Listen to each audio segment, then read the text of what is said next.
There we go. Hey everyone, how are you? My name is Rachel. I'm the proud founder of Seyopa, Seize Your Passion. I'm laughing to myself because I am doing this live stream today from my dentist's public bathroom because there was no open offices available and I didn't have time to go home after my cleaning. I had my 4-month cleaning. So here I am. So someone may walk in and use the bathroom while I'm doing this live stream, but so be it, right? You got to do what you got to do. So here I am in the bathroom doing a live stream with you guys, which is kind of crazy, but hey.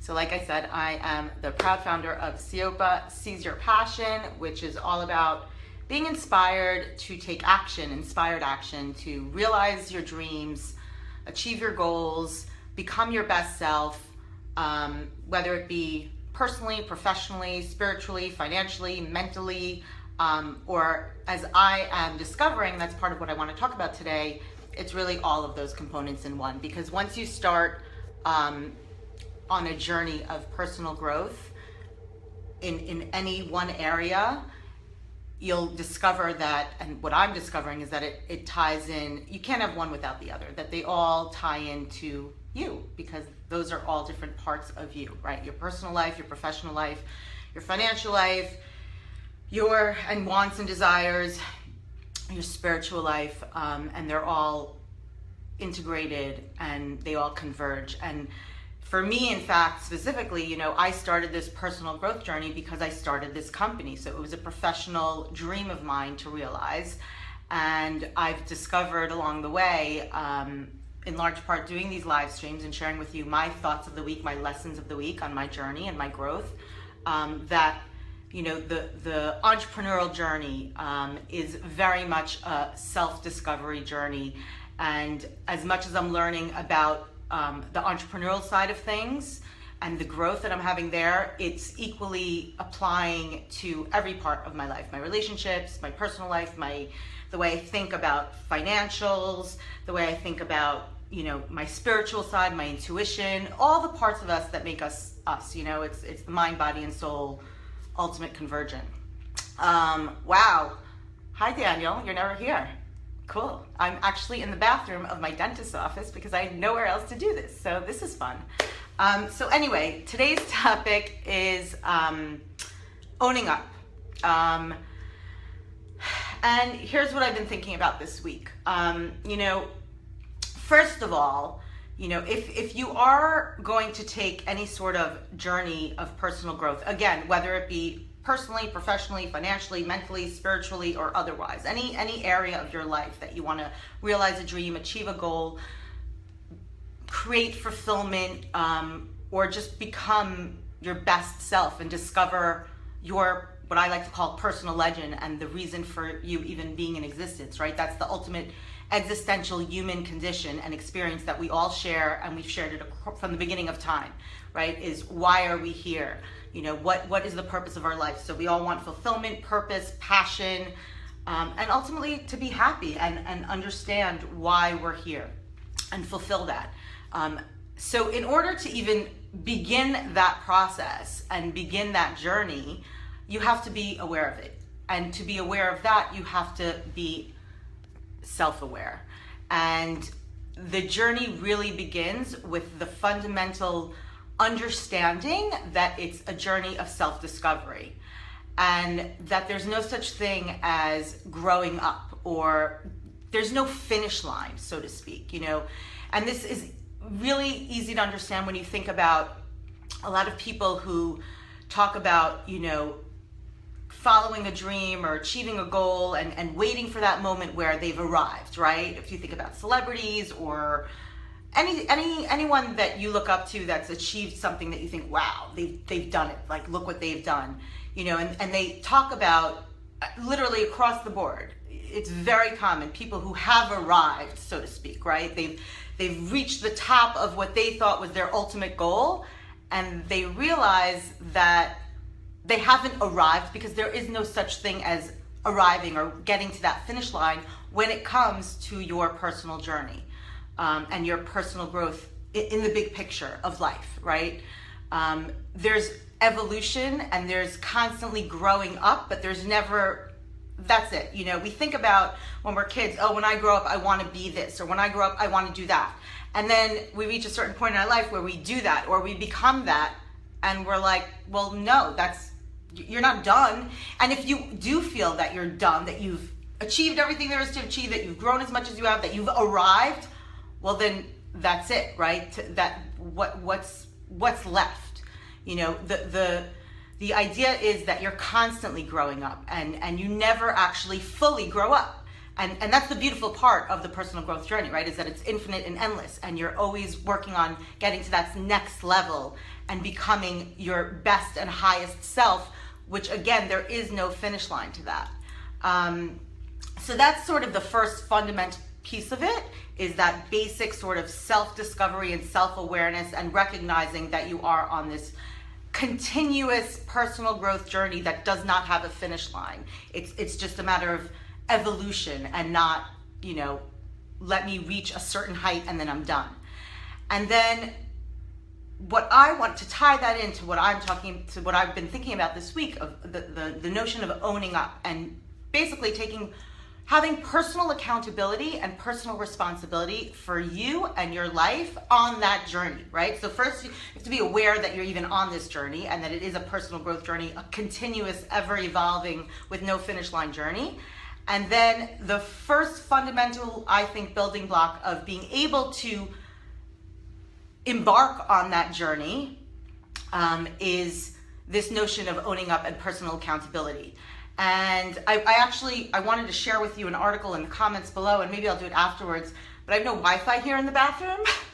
Like I said, for those of you who just joined, I'm actually in the bathroom of my dentist's office because I didn't have time to go home and there was no free offices. And so here I am doing a live stream in the bathroom.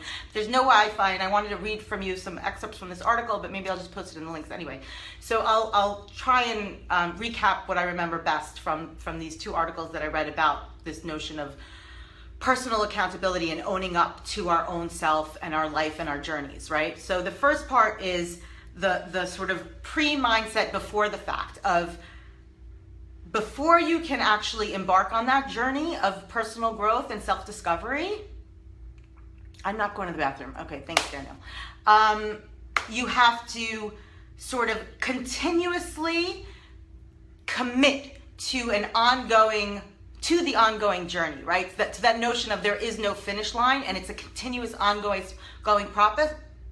process, but you have to fully 100% commit to embarking on that journey, and continuously know that you are going to continue to grow and always reach higher without having an end ceiling. There's no ceiling, right? So that continuous commitment to knowing that this is a lifelong, ongoing personal growth journey, that you continue to evolve. So it's a commitment and an understanding of that continuous, ongoing process, right? And it's a commitment to that process and to embarking on that journey to yourself, your own personal commitment to yourself. The next sort of piece of the puzzle on owning up and being personally accountable is the action, right? Taking actions, and which is what gives you self-empowerment to take the steps you need to take on that journey. And actions are really a matter of, habits. It's your behaviors, it's your actions, and being aware of what habits you have already which are inhibiting you or blocking you. And this is the part that I'll say the third part of the equation, then I'll go back to this, that I wanted to really use the article for, because I don't know if I'll remember everything, but I read this article on what are some of those blocks and self-limitations of habits and behaviors and thoughts that we have. And there was a list of 10, typical sort of distorted ways of thinking that many people have that are actually blocks or excuses or self-limiting thoughts that then invoke actions and habits to not being able to take inspired action and have that self-empowerment to actually take the steps needed to achieve that personal growth and embark on that journey and take the steps necessary to get to where you're headed. And again, it's always about where you're heading, not some end goal. It's the journey, right? And that constant evolution. So before I go back to that list of 10 things. And what I was shocked to discover, because I didn't think I had, truthfully, I was like, I'm pretty self-aware, I'm pretty confident, there are certain, sure, I have obviously flaws and weaknesses, but I didn't think that I had real blocks in that sense of taking action, because I'm a very, take action person. Seize your passion. It's all about taking action, right? And making things happen for yourself.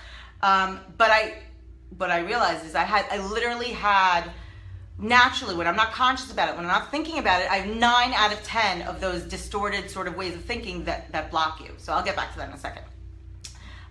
The third piece of the puzzle for taking personal accountability and owning up with the commitment and the action is the after the fact, this sort of, and this is a big piece of the puzzle, and I think it's really hard for a lot of people, especially when you think of yourself as grown up and as an adult, right? We allow our children to sort of not take responsibility because they're children, but we excuse ourselves for not doing this last piece of the puzzle. And it is, taking full 100% responsibility for the outcomes of your actions, of your behavior, of your habits, of your thought process, of everything you do. Understanding and owning the fact that everything in your life, everything begins and ends with you. Yes, there are things in life that are not under your control, and things happen in life, but cliche but true, it's how you respond to them and what you do with what you're given that is solely on you, and it's your choice, and you are in full control of that. So every piece of your life, when you are committed to that personal journey, and when you start taking those actions and give yourself that self-empowerment, knowing that you will make mistakes along the way, and you'll screw up, and there's, you're not going to be 100% consistent because you are human, but taking full responsibility for your choices, your actions, and your behaviors. And it's just so easy because of the way just we're raised and just the way we are naturally as human beings when we don't go into that self-awareness and self-discovery, to blame others, to blame the outside world, to say things like, I don't deserve this, to say things like, if I only had the support I needed, to say things like, I don't have the time, I'm too busy. I mean, how many of us use that excuse, right? Oh, I want to do this and that, but I'm too busy. No, you gotta really own up and understand that everything begins with you and ends with you, and take full responsibility and accountability for everything in your life, because it is your life and it is your journey and it is your choice. So going back for a second to those excuses and those sort of distorted thoughts that this psychologist, and I'll again post the article in the comments afterwards if anyone's interested. I'm not going to remember all 10, but again, I was shocked when I was like, holy shit, I have 9 out of 10. Like, I do this 9 out of 10. One of them was, magnification, where you magnify things that happen to you, negative things, and you sort of underplay the positive, or you don't see the bigger positive picture, right? Or black and white thinking, or all or nothing thinking. Oh my God, this was so me. And I've grown and I've come a long way. I don't do this as much anymore, but I mean, in my 20s, for sure, I was all or nothing. Like, if I'm going to do something half-assed, or if I can't complete something, or if I can't, do it 100% and be the best at it, then I'm not going to do it at all.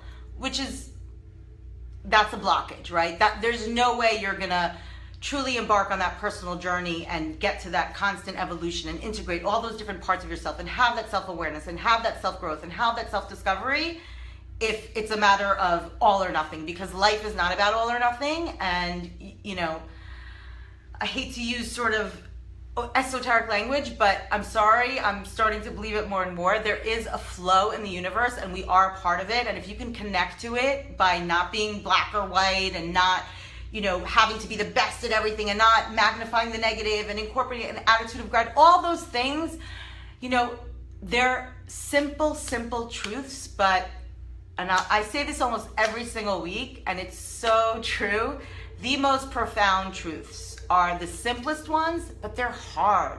Even though they're simple, they're so hard to do. They're really hard. Like, changing those habits, changing those thoughts fully committing to embarking on that journey in every aspect of your life, every single day, changing your behaviors, your thoughts and your actions every single day, committing to that, owning up to it before and after, taking full responsibility 100% for everything that happens in your life, because you are in control, because it is your life and your journey, and you are the Caesar of your passion. It's hard. It's really hard. It's really simple and it makes sense. But it's really hard to do it 100%, to do it with all those pieces of the puzzle that make you, right? The spiritual part, the mental part, the psychological part, the heart part, the gut part, the intuition part. It's hard, but who said it was easy, right? And starts with thinking about your thinking. Well, yeah, and that reminds me, thank you, that actually another quote that was in these 2 articles that I read that I will post was, a famous saying, which is, and let me try and, I'll paraphrase it, but I hope I get everything right. Thoughts determine your words determine your actions determine your habits, and your habits determine your destiny. That's simple, right? Really simple, really true, but if you think about it and you take it in deep, to implement that regularly, fully committedly, owning up, taking responsibility and personal accountability for it is hard. But that's what it takes. And that's really what I've been thinking about this week and what I've learned. I just remembered another 9 out of the 10, sort of blockage kinds of way of thinking that I personally have is, that your feelings, because a big part of that self-awareness and that self-discovery and that mindset of understanding that your thoughts or your words or your habits or your actions or your destiny is having emotional intelligence and being connected to your feelings, because your feelings are a part of you, right? That emotional intelligence is one part, the intuition is another, sort of your gut, your heart. Your head, cerebral, is another. Your spirit, your soul, what feeds your soul is the other. And then, of course, the physical, right? The actions and your body and what embodies you and what embodies your dreams, your goals, and your values and your beliefs, right? And there's all those dimensions in each and every one of us and in everything outside of us, right? So feelings for me is just a big one, right? I operate first and foremost, just naturally, when I'm not thinking about it, from my feelings, right? I'm very emotional. I feel before I think, and one of the distorting sort of, and I don't like that term distorted, but one of the ways of thinking that is sort of a blockage to being able to take this self-empowered action to embark on that journey is the belief that your feelings are fact. And that's not true. If you could change your habits and if you could change your beliefs, your thoughts, you could change your words that you say to yourself, that your brain hears, and then you change your habits, and then of course your habits determine your destiny. So this is something that I actually discovered about myself a while ago, and I've been working on, but it ties into this, is that, my feelings, even if I'm in a moment where I'm feeling like my world is over, or I can't take this anymore, or I'm like really, really angry, or I get consumed by my feelings, right? I'm passionate, in case you haven't noticed. And so that's the negative side to it, right? So my whole world becomes my feelings. And I think that the whole world, that my feelings are just fact, that this is reality right now for me. But I've learned to tell myself while I'm feeling that, not to ignore those feelings, because I am who I am and I'm going to feel what I feel, but to understand that this is just a feeling. This is a moment in time where I'm feeling this, and this is not reality. This is not a fact, right? This is just a feeling. So yeah, that was one of the 9 out of 10 things that I was like, wow, I have a lot of beliefs and thoughts and ways of thinking that are, not going to empower me to take the actions and form the habits that I need to fulfill my destiny, which is what Seize Your Passion is about. So, hi guys, hi Rachel. This was fun. No one came to the bathroom while I'm here. I'm glad about that.